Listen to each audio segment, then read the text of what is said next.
이건 더 이상 실험이 아닙니다. 실전입니다. 2025년 10월 경상남도 사천의 푸른 하늘 위에서 전 세계 항공 전문가들이 입을 모아 외친 말이었습니다. 바로 그날 ADEX 2025 국제항공우주 및 방위산업 전시회장에서 대한민국의 차세대 전투기 KF-21 보라매가 첫 번째 고기동 시범 비행을 성공적으로 선보였기 때문입니다. 하늘을 찢는 듯한 강렬한 엔진 소음과 함께 수직으로 치솟아 오르는 은빛 기체의 모습을 본 순간 현장에 있던 수십 개국의 군 관계자들과 국제 언론 기자들은 놀라움을 감추지 못했습니다. 전시장 상공 약 3,000m 고도에서 시작된 비행은 마치 하늘의 그림을 그리듯 정교하고 역동적이었습니다. 미국의 저명한 항공 전문지 에비에이션 위크의 수석 편집자는 현장에서 긴급 속보를 내보내며 이렇게 말했습니다. 한국이 F-35 수준의 소프트웨어 통합 기술에 근접했다는 것을 오늘 직접 목격했습니다. 이 한마디는 단순한 칭찬이 아니었습니다. 전 세계에서 5세대 스텔스 전투기를 독자 개발할 수 있는 국가는 미국, 러시아, 중국 정도에 불과했기 때문입니다. 그런데 대한민국이 그 대열에 합류했다는 사실을 국제사회가 공식적으로 인정한 역사적인 순간이었습니다. 현장에 모인 42개국 350여 명의 군 관계자들은 쌍안경과 카메라를 들고 KF-21의 움직임 하나하나를 놓치지 않으려 했습니다. 특히 동남아시아와 중동 지역에서 온 공군 장성들은 비행이 끝난 후 한국항공우주산업부스로 몰려가 기술 사양과 구매 조건을 문의했다고 합니다. 이번 비행은 단순히 멋진 고개 비행을 보여주기 위한 에어쇼가 결코 아니었습니다.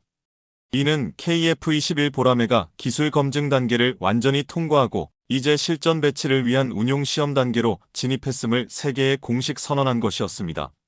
미국 워싱턴 DC에 본사를 둔 에비에이션 위크는 1916년 창간된 세계에서 가장 오래되고 권위 있는 항공우주 전문지입니다. 109년의 역사를 가진 이 매체는 라이트 형제 이후 인류의 모든 항공기술 발전을 기록해온 살아있는 역사서와도 같습니다. 이 매체가 한 나라의 전투기 개발 프로그램을 높이 평가한다는 것은 곧 국제항공산업계가 그 기술을 공식적으로 인정한다는 의미와 같습니다. 그런 에비에이션 위크가 KF-21 보라매에 대해 F-35급 소프트웨어 통합 단계에 근접했다라는 평가를 내렸다는 사실은 정말 놀라운 일이었습니다.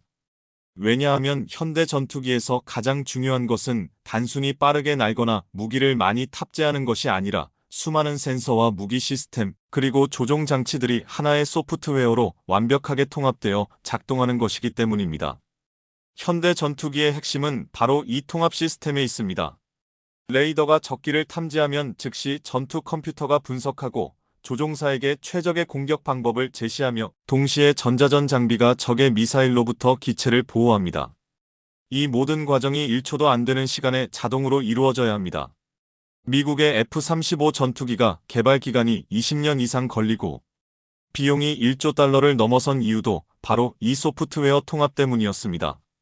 무려 800만 줄이 넘는 코드를 완벽하게 조율하는 일은 전투기 하드웨어를 만드는 것보다 훨씬 더 어려운 작업입니다.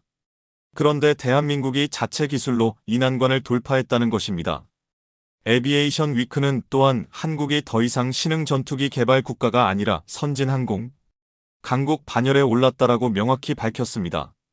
이는 기술 실험 단계를 완전히 벗어나 실전 배치가 가능한 수준에 도달했다는 공식 인정이었습니다. ADEX 2025 현장에서 가장 관중들의 탄성을 자아낸 순간은 바로 KF-21 보라매가 수직으로 치솟아 오르는 줌 클라임 기동이었습니다. 수평 비행을 하던 전투기가 갑자기 기술을 하늘로 향하더니 거의 90도에 가깝게 세워진 채 로켓처럼 상승하는 장면은 보는 것만으로도 압도적이었습니다. 현장에 있던 한 관람객은 마치 중력을 무시하고 하늘로 뚫고 올라가는 것 같았다라고 표현했습니다. 하지만 항공 전문가들은 이 장면에서 단순한 시각적 화려함이 아닌 그 이면에 숨겨진 기술적 성취를 읽어냈습니다. 전투기가 수직으로 상승하려면 엔진의 추력이 기체의 무게보다 커야만 합니다. 이를 항공 용어로 추력대 중량 비율이라고 하는데 이 비율이 1을 넘어야만 중력을 완전히 이기고 수직 상승이 가능합니다. 일반 여객기의 경우 이 비율이 0.3 정도에 불과하기 때문에 수직 상승은 꿈도 꿀 수 없습니다. KF-21 보라매에는 미국 제너럴 일렉트릭사의 F414 엔진 2개가 장착되어 있으며 각 엔진은 F터버너를 가동했을 때 22,000파운드의 추력을 발생시킵니다. F터버너란 엔진 뒤쪽에서 연료를 추가로 분사해 폭발적인 힘을 내는 장치입니다.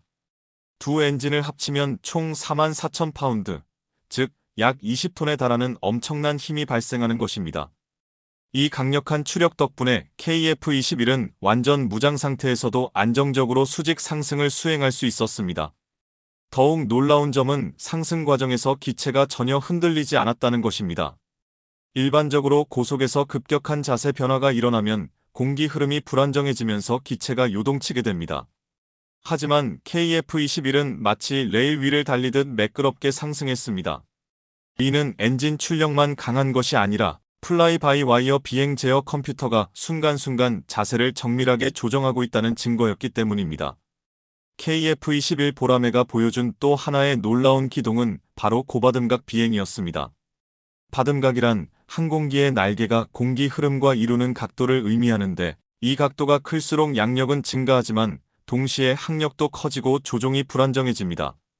마치 손바닥을 바람에 비스듬히 세우면 손이 위로 떠오르지만 완전히 세우면 저항만 받고 불안정해지는 것과 같은 원리입니다. 일반적으로 대부분의 전투기들은 바듬각이 25도를 넘어가면 실속 상태에 빠져 조종 불능이 될 위험이 매우 높아집니다. 실속이란 날개 위로 흐르는 공기 흐름이 분리되면서 양력이 급격히 사라지는 현상으로 자칫하면 추락으로 이어질 수 있는 매우 위험한 상황입니다. 항공역학 교과서에는 이 25도를 임계 바듬각이라고 부르며 이를 넘어서면 비행이 급격히 불안정해진다고 명시되어 있습니다. 그런데 한국항공우주산업이 지난해 공개한 시험 비행 영상에 따르면 KF-21 보라매는 무려 최대 70도의 바듬각까지 기술을 들어올리는 시험에 성공했습니다. 이는 항공역학적으로 거의 실속 직전의 극한 상태이며 이 구간에서 자세를 안정적으로 유지했다는 것은 비행 제어 시스템과 엔진의 응답성이 완벽하게 통합되어 있다는 강력한 증거입니다. 컴퓨터가 초당 수백 번씩 기체의 자세를 감지하고 조종면을 미세하게 움직이며 엔진 출력을 조절하기 때문에 가능한 일입니다. 고바듬각 비행 능력은 실제 공중전에서 결정적인 우위를 제공합니다. 왜냐하면 적기를 향해 순간적으로 기술을 빠르게 돌릴 수 있기 때문입니다. 현대 공중전은 누가 먼저 상대를 조준하고 미사일을 발사하느냐의 싸움이기 때문에 이러한 순간 기동력은 생존과 직결됩니다. 프랑스의 라팔 전투기나 러시아의 수호이 수-35 같은 최신의 전투기들이 자랑하는 고급 기동이 바로 이것입니다. KF-21이 이 영역에 도달했다는 것은 곧 대한민국이 5세대 전투기급 제어 기술 수준에 진입했음을 의미하는 상징적인 성과였습니다. KF-21 보라매의 성공적인 시범 비행 이후 놀랍게도 미국의 주요 방산 기업들과 국방부 관계자들이 큰 관심을 보이기 시작했습니다. 흥미로운 점은 그들이 KF-21을 경쟁 상대로 보지 않았다는 것입니다. 오히려 보급형 동맹국 전투기로서의 가능성과 공급망 협력 기회에 주목했습니다. 미국의 F-35 라이트닝이 스텔스 전투기는 세계 최고 성능을 자랑하지만 대당 가격이 1억 달러를 넘어가는 고가 장비이기 때문에 많은 동맹국들이 대량 구매에 어려움을 겪고 있었습니다. 예를 들어 폴란드나 루마니아 같은 나토 회원국들도 재정 부담 때문에 F-35 도입 대수를 줄여야 하는 상황이었습니다. 이러한 상황에서 KF-21은 F-35의 약 절반 가격인 6천만 달러 수준으로 상당한 수준의 전투 능력을 제공할 수 있는 현실적인 대안으로 평가받았습니다. 특히 미국 국방부와 긴밀한 관계를 유지하는 워싱턴의 주요 싱크탱크 관계자들은 KF-21이 미국의 동맹 네트워크를 강화하는 데 기여할 수 있다라고 긍정적으로 평가했습니다. 미국의 유명 방산 전문지 디펜스 뉴스는 한국의 KF-21이 비행 영역 확장 시험을 완료하고 초도 운용 능력 단계로의 진입 준비를 완료했다라고 상세히 보도했습니다. 초도 운용 능력이란 전투기가 실전 배치되어 최소한의 작전 수행이 가능한 상태를 의미하는 군사 용어입니다. 즉 KF-21이 더 이상 시험 비행기가 아니라 실제로 전투 임무를 수행할 수 있는 전력으로 인정받았다는 뜻이었습니다. 이는 기술 검증 단계를 완전히 넘어 실전 운용, 테스트 단계로 공식 진입했음을 의미하는 매우 중요한 평가였습니다. 미국 업계의 이러한 반응은 한국 방산이 이제 국제 무기 시장에서 단순한 구매자가 아닌 핵심 공급자로 자리매김했음을 보여주는 명확한 증거였습니다. 실제로 미국의 일부 방산 기업들은 KF-21의 부품 공급망에 참여할 수 있는지 타진하고 있다는 소식도 들려옵니다. 미국의 긍정적 반응과는 조금 다른 시각도 있었습니다. 바로 유럽 항공 강국들의 반응이었습니다. 프랑스의 권위 있는 항공 전문지 에어앤코스모스는 KF-21의 시범 비행을 면밀히 분석한 후 이렇게 평가했습니다. F414 엔진만으로 이 정도의 기동 성능을 보여줬다면 기체의 공기역학적 설계 완성도가 매우 높다는 의미입니다. 이 평가는 칭찬이면서 동시에 경계의 메시지이기도 했습니다. 왜냐하면 유럽의 차세대 전투기 시장에서 프랑스의 라팔이나 유럽 공동 개발 중인 FCAS 차세대 전투기 프로그램들이 강력한 경쟁자를 맞이하게 되었기 때문입니다. 라팔은 인도, 이집트, 카타르 등에 수출되며 유럽 방산의 자존심으로 여겨져 왔는데 이제 한국의 KF-21이라는 새로운 경쟁자가 등장한 것입니다. 영국의 저명한 방산 전문지 제인스 디펜스 위클리도 비슷한 논조로 KF-21은 글로벌 전투기 시장의 새로운 변수가 될 것이라며 유럽 내 경쟁 구도 변화에 대한 우려를 드러냈습니다. 특히 동남아시아와 중동 지역 국가들이 전통적으로 유럽제 전투기의 주요 고객이었는데 이제 한국의 KF-21이라는 새로운 선택지가 등장함으로써 시장 판도가 바뀔 수 있다는 분석이었습니다. 실제로 인도네시아는 KF-21 개발 초기 단계부터 공동 개발 파트너로 참여했으며 약 50대 구매를 약속한 상태입니다. 또한 폴란드, 이라크, 사우디아라비아 등 여러 국가들도 구매 의사를 타진하고 있다는 소식이 국제 방산업계를 통해 전해지고 있습니다. 유럽 언론들의 이러한 반응은 역설적으로 KF-21의 기술적 완성도와 시장 경쟁력을 입증하는 것이었습니다. 한국이 더 이상 신흥 전투기 개발국의 실험적 프로젝트 단계가 아니라 글로벌 방산 시장에 실질적인 영향을 미칠 수 있는 완성된 플랫폼을 보유하게 되었다는 사실을 국제사회가 공식적으로 인정한 것이기 때문입니다. 프랑스 일간지 르몽드는 사설에서 한국의 방산 기술 발전 속도는 유럽에게 경고라고까지 표현했습니다. KF-21 보라매의 이번 성공적인 고기동 시범 비행은 단순히 멋진 고개를 보여준 것이 아니라 엔벨로프 확장, 즉 비행 영역 확장 시험의 종료를 의미했습니다. 비행 영역 확장 시험이란 전투기가 안전하게 비행할 수 있는 속도, 고도, 기동 범위의 한계를 하나하나 확인하는 매우 중요한 과정입니다. 마치 새로 개발한 자동차의 최고 속도, 급제동 거리, 코너링 한계를 모두 테스트하는 것과 비슷합니다. 이 단계가 완료되면 시험 비행기가 아닌 양산형 기체의 테스트가 본격적으로 시작되며 곧 초기 전력화 단계로 넘어가게 됩니다. 이는 곧 실전 배치용 양산 기체의 비행 준비가 완전히 끝났다는 의미입니다. 한국항공우주산업은 현재까지 6대의 시제기를 제작했으며 총 4,000시간 이상의 비행 시험을 무사고로 완료했습니다. 이는 세계 전투기 개발 역사에서도 매우 빠른 진행 속도입니다. 더욱 놀라운 사실은 KF-21의 스텔스 성능입니다. 현재 KF-21의 기체 설계는 이미 세계 최고 스텔스 전투기인 F-35와 비교했을 때 약 40% 수준의 레이더 반사 면적 감소를 달성했습니다. 레이더 반사 면적을 RCS라고 하는데 이 수치가 작을수록 적의 레이더에 잘 포착되지 않습니다. F-35의 RCS가 0.001제곱미터 수준이라면 KF-21은 현재 0.0025제곱미터 정도로 추정됩니다. 이는 4세대 전투기들의 5에서 10제곱미터에 비하면 엄청나게 작은 수치입니다. 한국항공우주산업은 향후 블록이 개량 단계에서 내부 무장창 설치와 국산 능동, 전자주사 배열 레이더 통합을 완료할 계획입니다.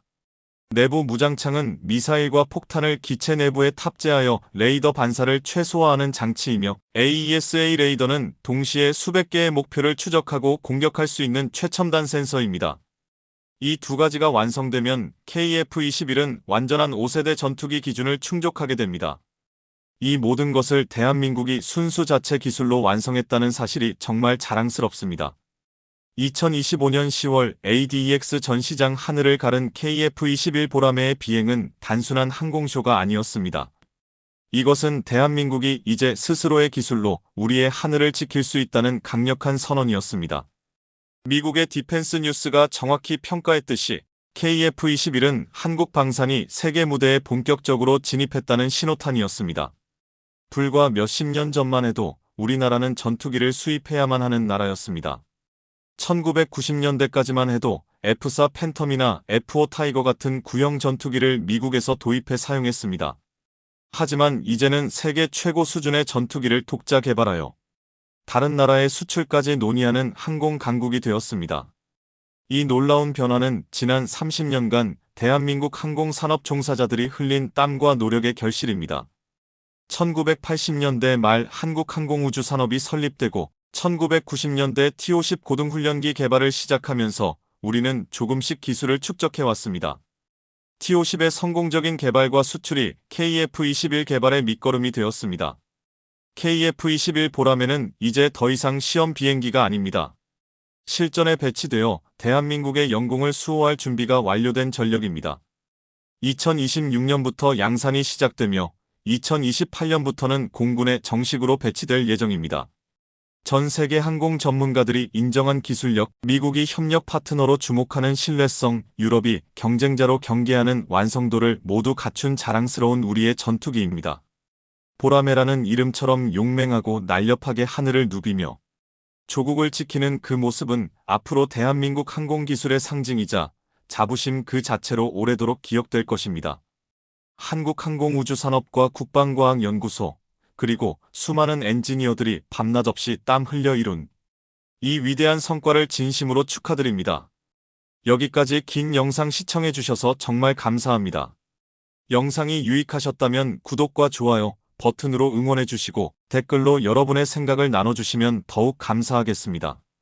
다음 영상에서는 KF-21이 앞으로 어떤 발전을 이뤄갈지, 그리고 우리나라 방산 기술의 미래에 대해 더 깊이 있게 다뤄보도록 하겠습니다. 오늘도 건강하시고 행복한 하루 되시길 바랍니다. 감사합니다.